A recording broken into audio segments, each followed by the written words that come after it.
Open your eyes with the dawn. After the harsh, freezing winter, the ground is still streaked with ice, and the wind still bites, yet the footfall of life has begun to sound. Hunger and thirst drive every species from the old grounds.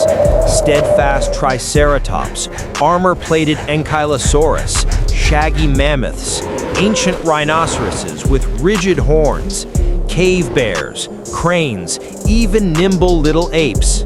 Not humans, but a great caravan of beasts bound by a single aim: to seek new life. They set out in the silence of ice. Each breath is a pale ribbon of smoke. Each footprint is a promise. On cracked ice, a youngster slips. The herd halts and helps one another across. At the edge of the cold water, a Spinosaurus smashes ice to hook small fish, then nudges the catch toward mouths starved for strength. In the forest, the cranes swoop down to show the way. Winter has taught them one thing: walk less, share more, and move only when it matters. But the journey is not gentle. The north wind lashes the steppe white. Blizzards swallow the calls of the herd. Hunters lurk at the margins. Thieves of meat skulk in the dusk. At times, territorial instinct flares. Horns face off. Roars burst from the chest. Boundaries are drawn by stance, by breath, and by gaze. No blood required. Then all fold back into the column, for the road ahead is long. Water is rare as a miracle. By a thawing pit, an ankylosaurus stands as a shield, orders the line, and lets the young go first. Under the moon, a pack of Deinonychus tests the weak. The mammoths raise a windbreak ring, calves pressed to their mothers' bellies. On an icy slope, a triceratops tilts its horn to lift a companion. Such moments are quiet, yet enough to keep the flame of survival. And there is loss, too. A beat, and the ice gives way.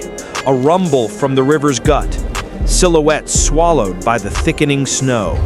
The column thins, not from surrender, but because the journey always exacts a price. Every gap in the formation is a reminder: life is not free.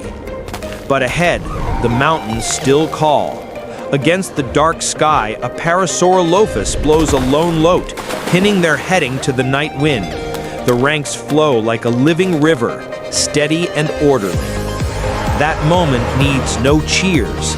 It is enough to hear the water striking the rocky shore, the wind combing through the leaves, the steady breathing after a long road. We understand that the price of the journey, hunger, thirst, fatigue, loss, has been exchanged for a cool drop on the tongue, a tender leaf at the lips, and a sky that no longer threatens. And then the place opens, a valley as lovely as an answer, a waterfall casting mist, a clear green lake, trees heavy with fruit, long reaches of tender grass, flowers in every hue: red, yellow, purple, white.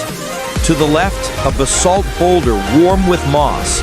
Centered, a gentle river.